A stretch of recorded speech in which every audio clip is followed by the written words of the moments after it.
Coffee just might be the most popular drink in the world. In the month of February, roughly 11 million bags of coffee beans were exported across the globe, according to the International Coffee Organization. Even during the COVID-19 pandemic, as millions of Americans are sheltering in place, coffee is still a part of the daily routine, with packaged coffee consumption increasing by 20% since the start of February. Whether you prefer an espresso shot or a latte, coffee is ubiquitous throughout America.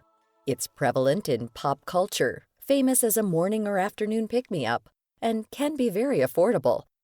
While the industry is more stable today, coffee has a complicated history spanning more than 500 years. So, where did coffee first flourish from? Sufi monks in Yemen were the first to drink coffee, perhaps in the middle of the 15th century. They did so because they wanted to stay up all night praying, but their use of it actually raised the suspicions of other Muslims, and actually in 1511, officials in Mecca decreed a coffee ban because they were suspicious of the decrees of the beverage's intoxicating effects. That's Augustin Sedgwick, author of Coffee Land, One Man's Dark Empire and the Making of Our Favorite Drug. While some choose decaf coffee purely for the taste, many drink the regular version for the energy-boosting benefits. A regular 8-ounce cup contains about 80 to 100 milligrams of caffeine, according to the FDA. It's estimated that a healthy adult can have up to 400 milligrams of caffeine per day, so about 4 cups of coffee, if that's your preference. While today, coffee consumption is widespread, when it first became popular in the 15th and 16th centuries, it was banned in the Middle East.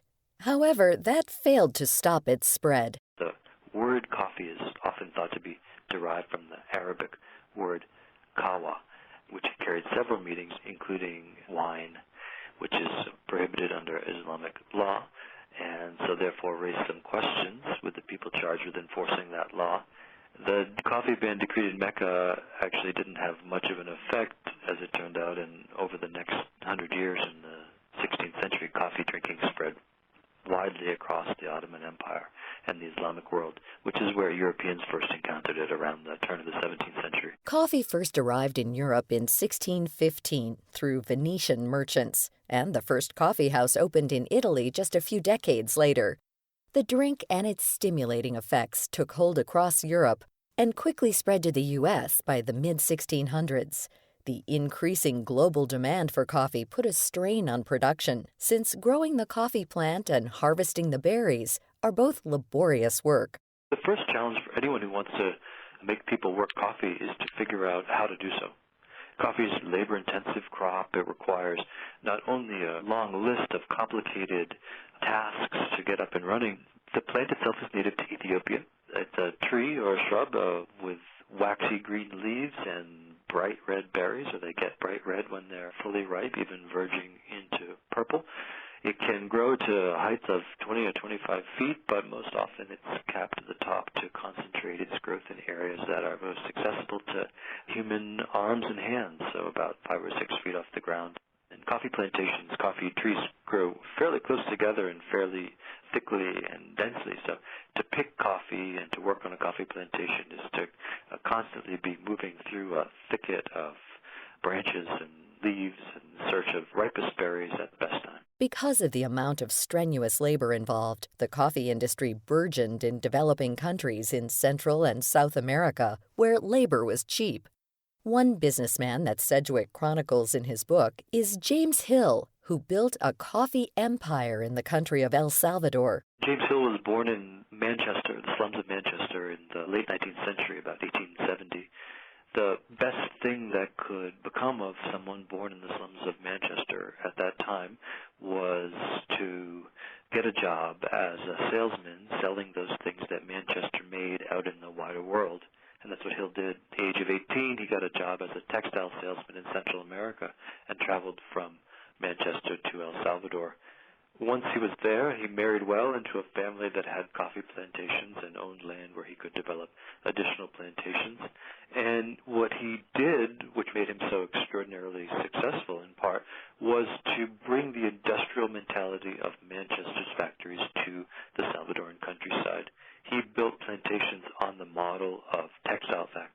Hill created jobs for these people, but purposefully cut off the flow of natural resources in order to increase efficiency and fuel his own business interests. Hill's real innovation was to begin to manage labor in El Salvador in the way that people managed labor in Manchester, not through the outright physical violence that some of his fellow planters practiced, but through a system that simply forced people who wanted to eat to go through him to do so. In other words, organized his plantations to route the sun's energy and the earth's resources away from people and toward his coffee trees. He rooted out all edible plants, including the fruit trees that traditionally grew above coffee and shade, and the beans that returned nitrogen to the soil. And he instituted a monoculture that was devoid of food sources, the implication being that anyone who wanted to eat, which is most people, had to work for him in order to do so. And that was an innovation that made El Salvador much more like Manchester, but also very much like the world that we all live in without necessarily realizing it all the time. The first rule of life in the modern world, life under modern capitalism, is that if you want to eat, you have to work. While capitalism fueled the beginnings of the coffee trade, the modern coffee industry, however, is working to be more of a sustainable, fair trade sector that offers fair wages to workers. So, what can each coffee drinker do to support this ethos? Instead of relying on one coffee to do the ethical work for them, what coffee drinkers might do instead is think about the role that coffee plays in their lives. Think about how they rely on it to do their work for their livelihoods, and therefore that their work and their livelihoods rely on the work of others. And if we were able to get to a point as a society, as a culture, that could think about how our work depends on the work of others, I think that would be an important change. In the midst of the COVID-19 pandemic, when so many people and small businesses are struggling, if you can afford to, support your local independent coffee shop through delivery or pickup.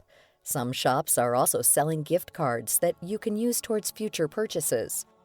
To find out more about this topic, Augustin Sedgwick and his new book, Coffeeland, One Man's Dark Empire and the Making of Our Favorite Drug, visit viewpointsradio.org. For more behind the scenes, follow Viewpoints Radio on Twitter, Instagram, and Facebook. This segment was written and produced by Amira Zaveri. Studio production by Jason Dickey. I'm Marty Peterson.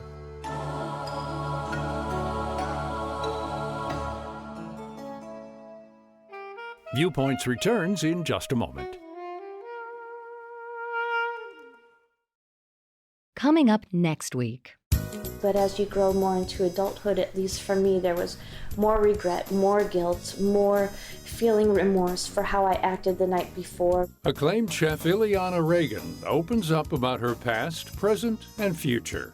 Then, my goal is to save over $1 million in my 30s. One woman's journey to become financially independent by 32.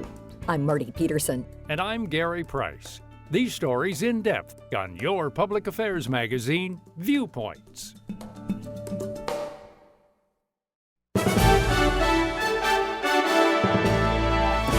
And that's Viewpoints for this week. Viewpoints is a production of MediaTrax Communications. Follow us on Twitter, Facebook, and Instagram to learn more about upcoming shows and find a library of past programs on Apple Podcasts, Google Play, and Spotify. Plus, you'll always find previous segments and more information about our guests at viewpointsradio.org. Join us again next week for another edition of Viewpoints.